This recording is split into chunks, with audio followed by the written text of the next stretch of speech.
Hello and welcome to the Literary Lair. Since 2013, I've taken the first review of the year to look at something from a franchise that I love. Star Trek got 2 years, and MASH and Alan Alda got the next 2. So it's time to hit another franchise that I like, and I've been in a very Doctor Who mood lately. However, since I just recently did a review of a second Doctor novelization, and very shortly this year we'll be looking at a 5th Doctor book for the anniversary, I feel like I should do something not within the main Doctor Who canon. And since last week got me thinking about the Dispatcher, I figured that I could go in and do something that doesn't have a print counterpart. And that brings me to Big Finish Productions, the company that produces not only Doctor Who audio dramas, but audio dramas for various British shows like The Avengers, Dark Shadows, and Blake 7. There are a bunch of Doctor Who audio dramas that I'm a fan of, but the one that I want to talk about today is my favorite from their Doctor Who Unbound series, a series of Elseworlds Doctor Who adventures released for the 40th anniversary. They all ask questions like, what if the Doctor and Susan never left Gallifrey? Or what if the Doctor believed that the ends justified the means? My favorite of the series is Sympathy for the Devil, which shows a world where an alternate Third Doctor, played by the incomparable David Warner, ends up in 1997 Hong Kong instead of early 70s Britain to begin his exile following the War Games, showing a world where the Brigadier and unit were the only ones around to take on the Autons, Silurians, and the Daleks. And things did not go well. Let's just say that without the Doctor's unique perspective as UNIT's scientific advisor, they managed to botch every single Earthbound Third Doctor story. Anyway, the Doctor's exile begins, and he runs into an old ally and helps him overcome past shame and one of the Doctor's oldest enemies. Let's get straight into Sympathy for the Devil.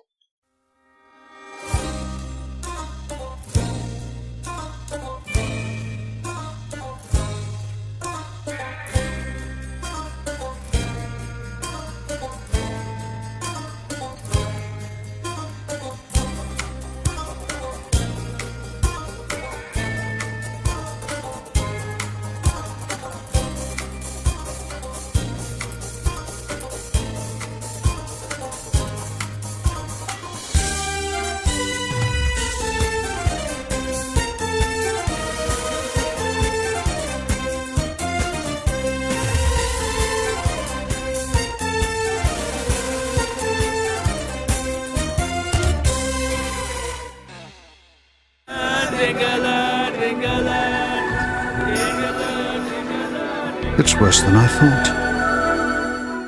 The story opens up in Hong Kong as two friends, Marcus and Adam, drunkenly stumble towards Little England, a pub on the night before the handover of Hong Kong back to the Chinese. On the way there, Marcus slams into a British police box, and a confused man emerges from within. He asks them what year it is, and they respond that it's the year of the ox, before telling him that they're going to Little England, and they begin singing the word England to the tune of John Philip Sousa's Stars and Stripes Forever. After the theme song, we hear a Chinese person speaking and then an explosion, some sort of weapons test. Marcus and Adam get to Little England to meet with Ling, Adam's girlfriend, and the man follows, attempting to ask Ling a question, but he asks the question in Cantonese, despite the fact that Ling is from Slough.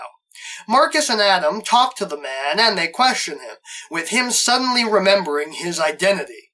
I am the Doctor. And he's not a bricklayer, escalator, or an engineer. The owner of the bar shows up due to his offense to one of Marcus's comments, and they jokingly salute him, calling him Brigadier, which triggers another memory for the Doctor. Brigadier? Wait a minute. The Brigadier closes up shop, and Ling and Adam get Marcus in a cab before they slip off for a little hanky-panky on the hillside. Meanwhile, the Doctor stayed behind and confronts the Brigadier, who naturally pulls a gun on him. Like you do. The doctor tries to explain who he is, telling the brig that he used to have a different face, and mentions the Yeti, as Ling and Adam discuss the doctor and what he did during the theme song, namely kicking the TARDIS and shouting that it had arrived in the wrong place and time. Though you'd think the doctor would be used to that by now. The doctor finishes explaining his story to the Brigadier, and he convinces the brig to put the gun down. Once he's convinced, the doctor asks how a career soldier in England ended up owning a bar in Hong Kong. I was a career embarrassment. We got all the crackpots at UNIT, everyone they couldn't sack from other departments. He states that UNIT was a disaster and that they had no direction and no one to believe them about plastic robots taking over the world. It's alright, people are bound to believe you when it happens again in 2005. When Ling and Adam hang out on the hill, a plane crashes, but the strange thing is that the plane is invisible until a few minutes after the crash, when it's revealed to be a black military plane with a red star on it. Ling and Adam go to investigate, and the doctor and the Brigadier go to investigate as well. The doctor is excited about the plane. I just want to see if Ling's all right. I don't want to get involved. That plane was invisible. If someone has mastered retroreflection, Brigadier, they might have the kind of tools I need to get out of here. Adam and Ling look for survivors and find the pilot, who is speaking in Mandarin, though neither of them can understand him, and the doctor and the Brigadier arrive, and the doctor can understand that the pilot is telling them that he had a passenger.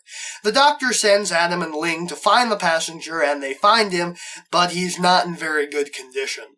A helicopter arrives, and the brig wants to get out, since That falls under UNIT jurisdiction. Adam sits with the passenger and waits as he is witness to the first on-audio regeneration.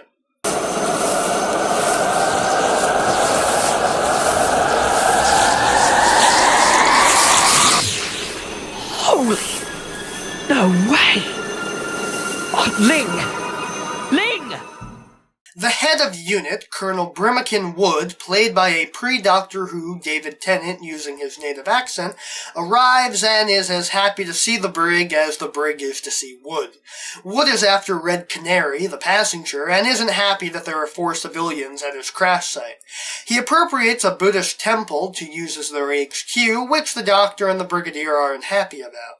Ling goes back to find Adam, but he's nowhere to be found, and she's attacked by an unknown assailant. Wood shows them a photo of the passenger, but neither of them recognize the guy. The guy is General Curler, a European defector who fled to China decades earlier. They take the Doctor and the Brigadier to be debriefed, and they meet the abbot of the monastery. Wood has the Doctor talk to the pilot, since he's the only one on hand who can speak Chinese, and the Doctor used Venusian acupressure to knock him out, and Wood's men can't wake him up. I just squeeze his neck thusly and... Was I not? The Brigadier and the abbot drink tea together and talk about the chanting of the monks, which they do to keep away a great evil. The pilot tells the Doctor and Wood that Curler wanted to be brought to the hillside near the monastery, and that the crash happened during landing, which confuses Wood. Hang on a bloody minute, you mean he wanted to land on the hillside? Curler is looking for something called a soul drainer, but neither the Doctor nor Wood know what it is. Though, through the magic of dramatic irony, the abbot tells the Brigadier about the item that holds the great evil, what they call a soul jar. They send Curler's pilot away, and Ling wakes up in the temple, having been found by the soldiers. Meanwhile, a mysterious man watches Wood and his soldiers scramble around looking for Curler. Dear, oh dear, oh dear. The Doctor tries to calm Ling down and find out what her and Adam saw the night before. It must have been my eyes playing tricks. What did you see? Well, he changed. When I came back, he changed. Jacobs, one of Wood's men, runs into the strange man, who introduces himself. I am the master, and you will obey me. The Brigadier goes to leave, but the Doctor needs his help, since he has figured out Curler's identity based on Ling's story. He's narrowed it down to 3 suspects, which I presume is between the Master, the meddling monk, and the Rani. The Brigadier is incredulous and starts ranting, but he mentions the soul jar, which gets the Doctor's attention, though the Doctor doesn't know why Curler wants it. Wood's men find a body, which they presume to be Lair, and Jacobs tells Wood that he has Lair, who for some reason is wearing a Union Jack tie. The Master forces the abbot to take him to the jar, while Wood finds Jacobs knocked unconscious. The Doctor, Brigadier, and Ling ask what happened, and Wood tells them, with Wood telling all his men to be on the lookout for a man in a Union Jack tie, and Ling cries out in horror. But those are Adam's clothes! The Doctor and Brigadier try to get Wood on board to protect the jar, but he's not buying into what he calls paranoid paranormal rubbish. But Wood retorts with all of the Brig's failures, including a crater in the middle of London due to the Silurians attacking.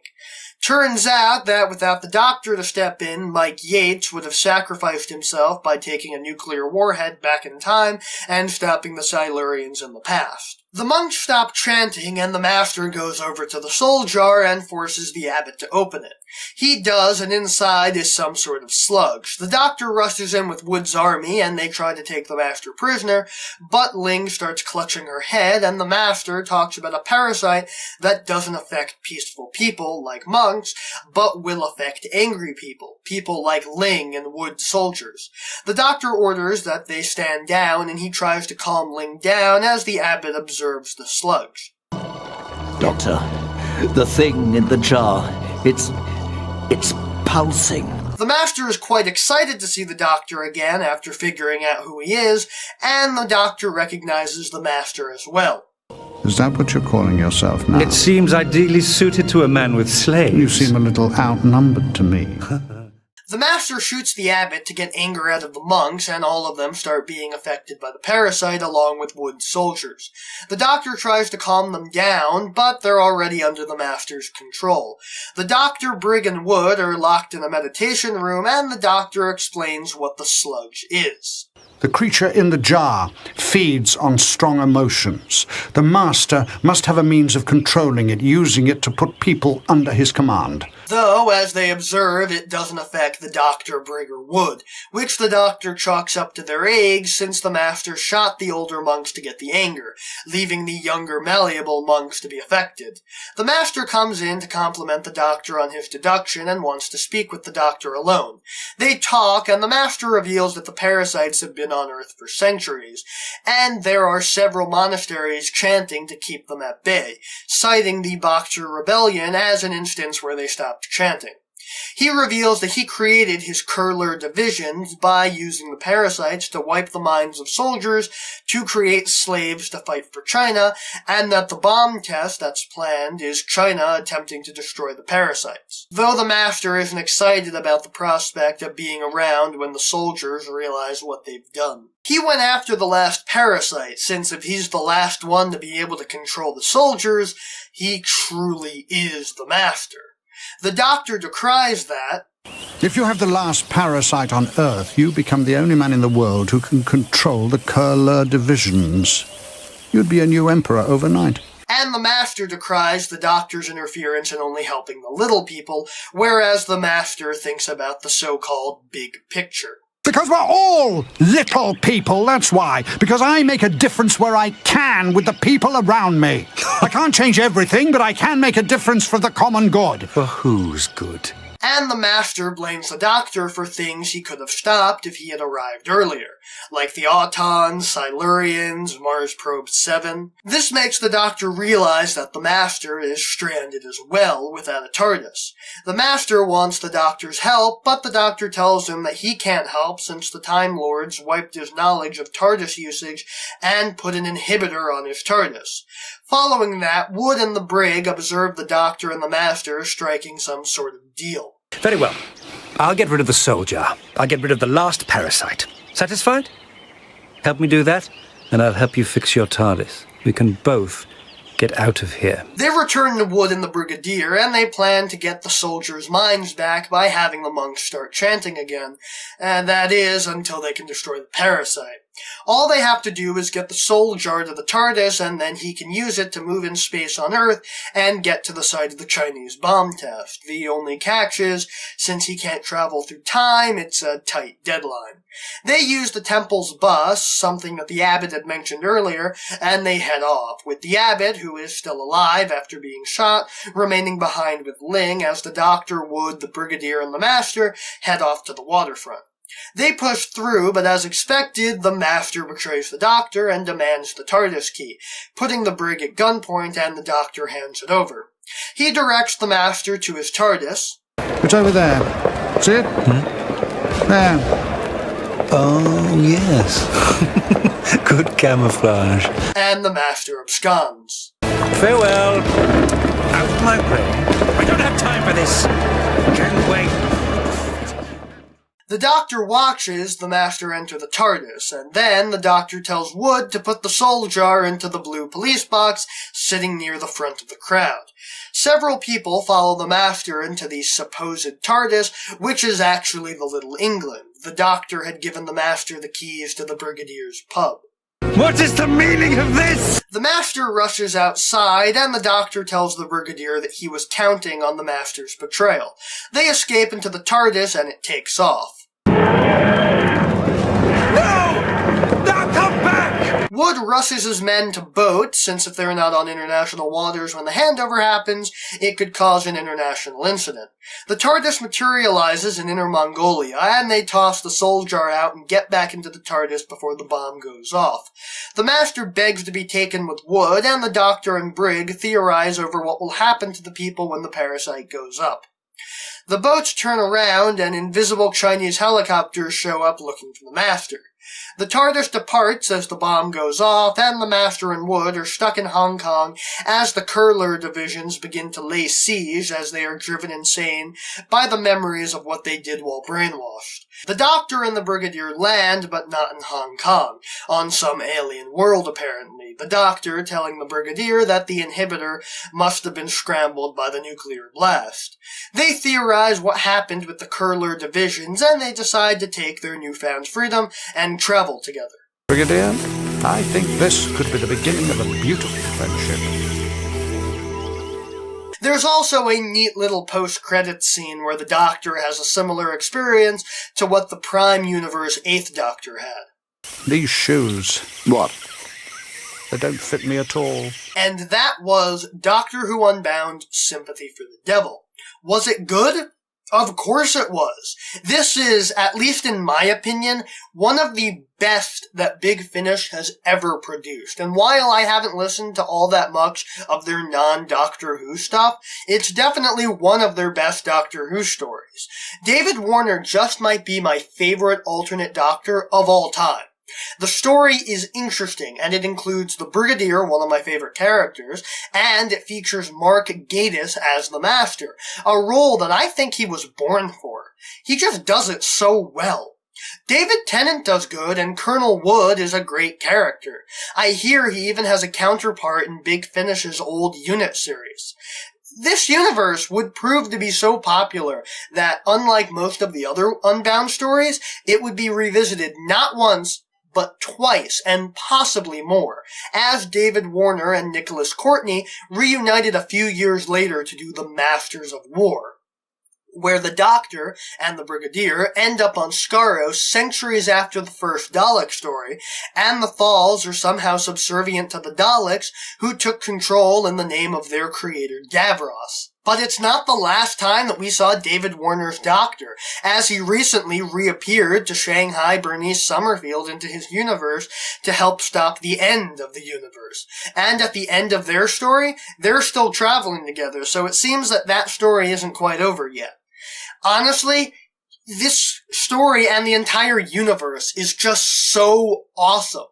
And Sympathy for the Devil was the first Big Finish audio drama that I ever listened to, and it's one of my absolute favorites, even though I've listened to a ton of their other stuff. It's just so good, and I'm really mad that we'll probably never see David Warner's Doctor on TV, because if there's a multi-Doctor special I want, it's David Warner meeting up with Capaldi. Everything about Sympathy for the Devil is perfect. Honestly, it's stuff like this which is getting me through these year-long breaks between series. Anyway, that's all the time we have for today. If you'd like to see more of the Literary Lair, you can hit that subscribe button. And if you have any comments or complaints about the video, you can put those in the comment section below. And if you enjoyed this video, show it to your friends and share it around the internet. And maybe consider supporting the show on Patreon. See you next time.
Iota, run a test on patient 17XB and give me the diagnosis when you're done. Aye, sir. Running the test now.